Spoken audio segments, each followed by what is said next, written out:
Hello everyone, मैं शुभम एक बार फिर से आपका स्वागत करता हूं आपके अपने प्लेटफॉर्म सिवल्सी 5 पर। उम्मीद करता हूं कि आप लोग ठीक होंगे। आज की जो मेरी क्लास है ना, वो इंटरनेशनल रिलेशन को लेकर के है। मतलब आप इससे समझो, आज जो हम न्यूज कवर करेंगे वो इंटरनेशनल न्यूज होगा, इंडिया का नहीं है। आज आज बात हो रही है चाइना वर्सेस अमेरिका की।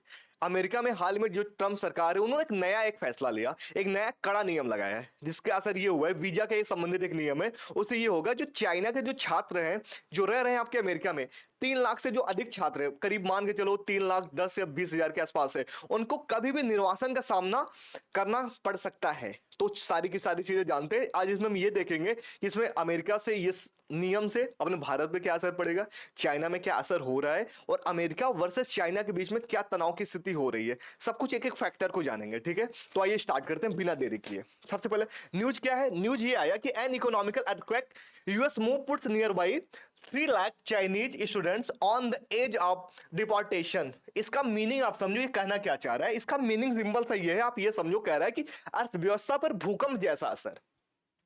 अमेरिका के फैसले से 3 लाख चीनी छात्रों पर निर्वासन का खतरा मंडरा रहा है। और ऐसा क्यों हुआ? ऐसा इसलिए हुआ कि हाल ही में अमेरिका ने एक नया नियम लागू किया, जिससे चीन से आने वाले स्टूडेंट की वीजा एंट्री पर कड़ी निगरानी रखी जाएगी। ठीक है, यह कदम डोनाल्ड ट्रंप प्रशासन द्वारा लिया गया है, यह चीज याद रखना। ठीक है, अब मैं बात करता हूं कि इससे असर क्या पड़ेगा। किसे असर पड़ा? इन जो नया जो वीजा का जो नियम है, इससे असर किसे पड़ा? तो असर पड़ा है चीनी जो छात्र हैं, जो चाइना के छात्र आपके अमेरिका में रह रहे हैं, 3 लाख स्टूडेंट रह रहे हैं, उनके लीगल स्टेटस पे खतरा आ गया है। उनको ये लगता है वो कभी भी यहां देश से निकाले जा सकते हैं। ठीक है, चीजें ध्यान रखोगे। और बात ये करूं कि इसका कारण क्या है, मतलब अमेरिका ने ऐसा क्यों किया। अमेरिका का ऐसा दावा है, जो यहां पे जो चाइना के छात्र यहां पे आते हैं, कुछ तो जासूसी करने आते हैं, सबकी बात नहीं हो रही है, कुछ तो यहां पे जासूसी करने आते हैं, और कुछ ऐसे छात्र हैं जो सीसीपी से जुड़े हुए हैं। ठीक है, इसीलिए ऐसा कर रहा है। उनको यह लगता है कि जो यहां पे देश की जो भी इंफॉर्मेशन है वो कहीं बाहर जा रही है, चाइना में ये लोग शेयर कर रहे हैं, और जो भी सेंसिटिव मुद्दे हैं सब कुछ बता रहे हैं। ठीक है, चीज ध्यान रखोगे। इसीलिए ट्रंप सरकार ने बड़ा फैसला लिया है। अब मैं बात करूं आपसे, इससे होगा क्या, इस प्रभाव से इसका इफेक्ट क्या पड़ेगा। भैया इससे सिंपल सी बात है, जो चाइना वर्सेस जो अमेरिका के बीच जो संबंध है और तनावपूर्ण होंगे, बस इंटरनेशनल लेवल पे ये होगा। लेकिन इसके आगे यही से फैक्टर खत्म नहीं होता है। अब यहां पे बात करते हैं स्टूडेंट के बारे में। स्टूडेंट क्या कह रहे हैं? स्टूडेंट ने क्या बोला? स्टूडेंट ने सीधे सीधे ये बोला कि जो अभी ट्रम्प सरकार ने जो नया फैसला लिया है, उससे सीधे सीधे ये असर हो रहा कि हमारा सपना अब टूटता हुआ नजर दिख रहा है अमेरिका में पढ़ने का। ठीक है, हमारे अच्छे दिन जा चुके हैं, कुछ इस तरीके से इनका स्टेटमेंट आ रहा है। तो इस चीजों को समझते हैं छात्रों की हालत क्या है। अमेरिका में पढ़ाई कर रहे ऑफर पाने वाले चीनी छात्र अब हताश हैं। क्यों? क्योंकि उन्होंने कहा कि अच्छे दिन हमारे चले गए हैं, और अमेरिका में पढ़ने का जो सपना है, अब सपना है वो टूटता नजर आ रहा है। अब यहां पर ट्रंप प्रशासन की सख्ती की अगर बात करूं, कि ट्रंप सरकार ने यह आदेश दिया कि चीनी छात्रों के वीजा को आक्रामक ढंग से रद्द किया जाए। अमेरिका के दूतावास को नए वीजा इंटरव्यू देना बंद करने को कहा गया है। ठीक है, अब इससे आपको क्लियर होता है कि किस तरीके से ये आक्रामक रूप से चीजें बढ़ती जा रही हैं। अमेरिका का क्या फैसला है, अमेरिका सरकार क्या कर रही है। ठीक है, और साथ में हम ये जानते हैं कि अब इससे असर क्या पड़ेगा। इससे असर यही पड़ेगा जो मैंने आपको बताया कि भैया जो 2.7 लाख के आसपास जो छात्र हैं, जो चीनी छात्र अमेरिका में रह रहे हैं, वो इस समय ये प्रतिबंध लागू होता है तो ये यहां से बाहर निकल जाएंगे। और बाहर निकलने के बाद क्या होगा कि यूनिवर्सिटी के आय पर एक असर पड़ेगा, और साथ में ये होगा विदेश से टैलेंट लाने वाली जो शिक्षा प्रणाली है, ये भी कमजोर हो सकती है। कि लोग फॉरेन जाते थे, फॉरेन पढ़ते थे, कि वहां से नए एजुकेशन सिस्टम को समझ के आते थे, वो भी अब कमजोर होता हुआ दिखाई दे रहा है। इससे ये हो सकता है, और सिर्फ यही अमेरिका के लिए नहीं, ये बाकी और देशों के लिए भी ऐसी चीजें हो सकती है। अभी तो शुरुआत सिर्फ अमेरिका कर रहा है। ठीक है, चीज आप ध्यान देना। अगर मैं चाइना के रिएक्शन की बात करूं कि चाइना का रिएक्शन बाहर क्या निकल के आया, चाइना ने यह कहा कि अमेरिका हमारे साथ भेदभाव कर रहा है।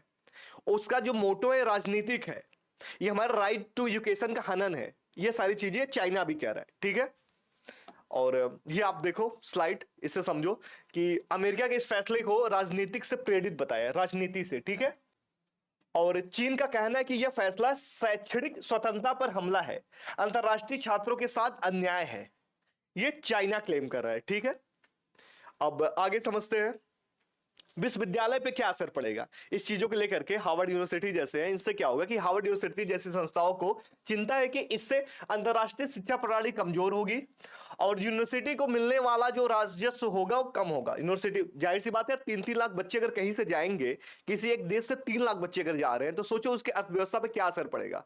ये तो बहुत सारी समस्याएं हैं ही, लेकिन वो अपनी सिर्फ सुरक्षा के लिए ऐसा कर रहा है। अमेरिका जो चीजें बहुत पहले करनी चाहिए तो अभी ये सोच रहा है, लेकिन 3 लाख स्टूडेंट का मतलब समझ रहे हो कितनी बड़ा मतलब उसका नुकसान है। ये सारी चीजें समझो, एक एक एस्पेक्टिव समझो। अब आगे बात करते हैं।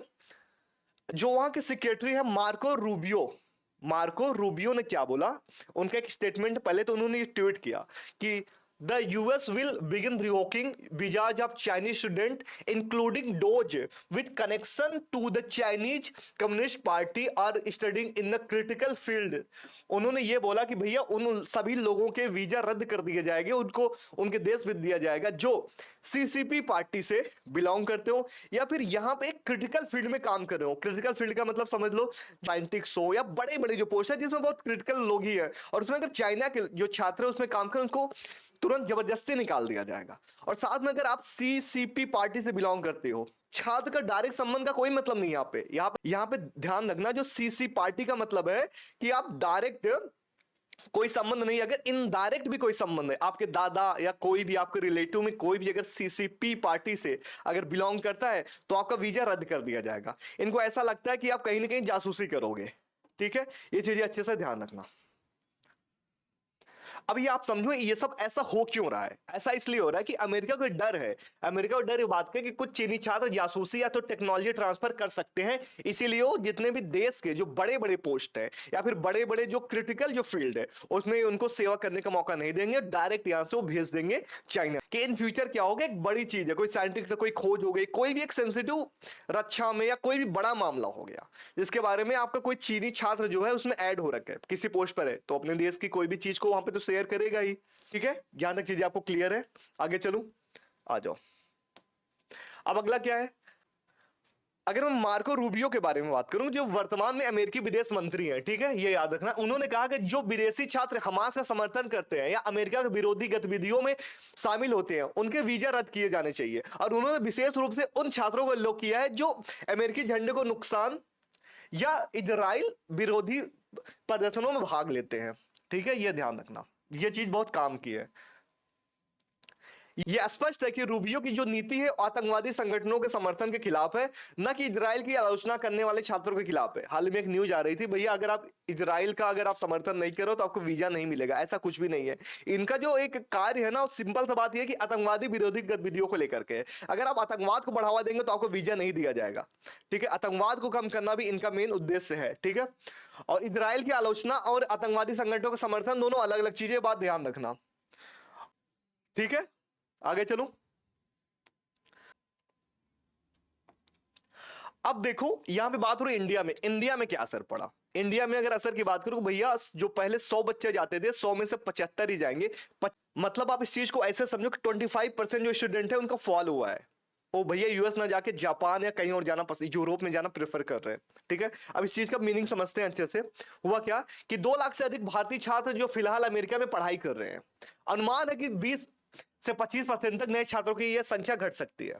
ठीक है, वजह क्या है, अगर हम बात करें संख्या घट क्यों रही है, तो घट रही है वीजा नियमों के बदलाव के कारण, वीजा प्रोसेसिंग में देरी के कारण, अमेरिका की अस्थिर और कठोर नीति के कारण।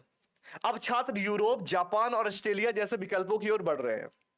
ठीक है, ये चीज आप समझ आ रहे हैं, लोग यूएस ना जाकर जापान या फिर ऑस्ट्रेलिया और यहाँ पे यूरोप जैसे देशों में जाना प्रेफर कर रहे हैं, क्योंकि यहाँ पे जो नीति है ना वीजा का, एक तो नियम बदल गया, कठोर नीति इनकी आ गई है, अस्थिरता आ गई है, बहुत सारी चीजें हैं। ये इंडिया के कॉन्टेक्स्ट में बात हो रही है।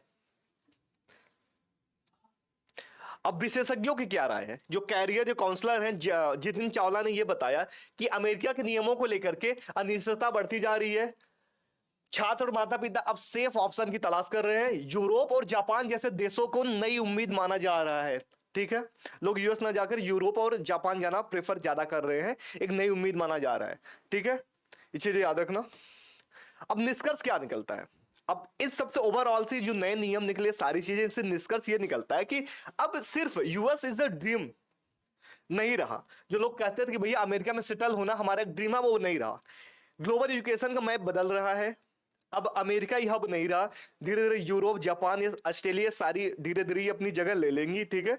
और भारत को, छात्रों को अब स्मार्ट और डाइवर्स विकल्प अपनाने होंगे, ये चीज ध्यान रखना। तो अमेरिका ही जाना उनका सपना नहीं होना चाहिए, ठीक है, ये चीज ध्यान रखना। देखो, हिंदुस्तान टाइम्स में एक नया, अभी मैगजीन में एक नया एडिटोरियल आया था जिसमें एक ये कहा गया कि यूएस ट्रेड कोर्ट रूलिंग में भी इंडिया ब्रीथिंग स्पेस। आओ इसके बारे में समझते हैं। इसके बारे में क्या है कि ट्रम्प ने भारत पर भी 26% तक प्रतिस्थापन शुल्क, 25 से 26% तक, ठीक है। और ये किसमें था? यह कृषि अन्य संवेदनशील सेक्टर को खोलने के दबाव के तहत किया गया था, ठीक है। अब अमेरिकी कोर्ट ने ट्रम्प की टैरिफ लगाने की सख्ती पर रोक लगा दी है, यानी अब ट्रम्प मनमानी तरीके से टैक्स नहीं लगा सकता है, ठीक है। अब इससे क्या होगा? इससे भारत को राहत मिला, लेकिन ये जो राहत है ये अस्थायी रूप से है। अभी तो राहत की सांस ले रहे हैं, हालांकि मुद्दा भी आगे और बढ़ेगा। अब जो ट्रम्प सरकार है ये ऐसे खाली नहीं बैठने वाला है, ठीक है, ये चीजें ध्यान रखना। अब बात करता हूं कि कंक्लूजन क्या निकलता है। अगर ये जो निकाला, ये स्टूडेंट को निकाल रहे हैं, जो वीजा का जो नया नियम आया, इन सारी चीजों को लेकर एक ओवरऑल एक रिव्यू क्या है, तो इसके बारे में जानो। अमेरिका में ट्रम्प प्रशासन का ये कदम सिर्फ वीजा पॉलिसी नहीं बल्कि एक जियो पॉलिटिकल स्ट्रैटेजी भी है। क्या है? पहला, स्पाइंग एंड टेक थेफ्ट का डर। इसका मतलब है कि अमेरिका को आशंका है कि कई चीनी छात्र, खासकर जो क्रिटिकल फील्ड है जैसे एआई, रोबोटिक्स, डिफेंस टेक में जो पढ़ रहे हैं छात्र हैं, चीनी सरकार या फिर पार्टी से जुड़े हो सकते हैं और संवेदनशील जानकारी को वो शेयर कर सकते हैं, जो मैंने आपको पहले भी बताया। ये बहुत बड़ा मुद्दा है कि सही बात है भैया कि मतलब कभी उनके अंदर देशभक्ति जाग गई। जो चाइना के छात्र हैं अपने अमेरिका में रह रहे हैं, तो यहाँ का सारा डेटा लीक कर देंगे, तो ये तो बहुत सही है, ठीक है। और दूसरी बात क्या है? राष्ट्रीय सुरक्षा की बात है। ट्रम्प प्रशासन मानता है कि ये छात्र भविष्य में अमेरिका की सुरक्षा के लिए खतरा बन सकते हैं। दूसरा रीजन ये है, जिस रीजन से डर के कारण ये ऐसा चीजें कर रहे हैं, ठीक है। और जाहिर सी बात है, हर किसी के अंदर देश की एकता के लिए और देश की सुरक्षा के लिए कदम तो उठाना ही चाहिए कि हमारा कोई भी जो एक इंफॉर्मेशन है, जो सेंसिटिव मुद्दे हैं, सेंसिटिव जो डेटा है, ये नई इंफॉर्मेशन कहीं और जानी चाहिए, क्योंकि देश की बात है। ये सबसे पहले देशभक्ति ऊपर होनी चाहिए, देश की सुरक्षा सबसे ऊपर होनी चाहिए, उसके लिए चाहे कुछ भी करना पड़े, ठीक है। अगला क्या है? अमेरिका और चीन के बीच व्यापार युद्ध के टेक्नोलॉजी में होड़ और वैश्विक प्रभुत्व की जंग अब एजुकेशनल डिप्लोमेसी का भी हिस्सा बन चुकी है। देखो, आपको पहले से पता है कि अमेरिका और चाइना के बीच पहले से व्यापार युद्ध हो रहा था, डिप्लोमेसी की थी, चीजें हो रही थी, और साथ में टेक्नोलॉजी की होड़ तो थी। अब एजुकेशन में चीजें देखने को मिल रही है, सिंपल सी बात ये समझो आप, ठीक है। और साथ में क्या है? अमेरिका एक लोकतांत्रिक देश है और जो चाइना है ये कम्युनिस्ट विचारधारा से है, और इसमें वैचारिक तो खतरा तो दिखेगा ही दिखेगा, सीधी सी बात है, ठीक है। चीजें क्लियर है यहां तक? अब आप लोग के लिए एक प्रश्न है कि आप ये सोचो, मैं आपके लिए प्रश्न दे रहा हूं कि क्या यह वीजा नीति वास्तव में सुरक्षा का मामला है या राजनीतिक है? इससे अंतरराष्ट्रीय शिक्षा प्रणाली पर क्या असर पड़ेगा और भारत जैसे देशों को इससे क्या सीख लेना चाहिए? ये प्रश्न आपके लिए है। ये चीजें आप मुझे कमेंट करके इसका आंसर दोगे कि क्या चीजें होनी चाहिए, ठीक है। आई होप यहां तक क्लास पसंद आया होगा। मैंने क्लास में आपको सब कुछ बता दिया, और ट्रम्प का जो नया नियम था वीजा को लेकर के, चाइना पे क्या असर पड़ा और साथ में स्टूडेंट पे क्या असर पड़ा, भारत पे क्या असर पड़ सकता है, और शिक्षा प्रणाली किस तरीके से चेंज हो रही है, सब कुछ मैंने इसमें आपको क्लियर कर दिया। और अगर आपको क्लास पसंद आया है तो इसको सब्सक्राइब कीजिए और शेयर कीजिए। Thank you.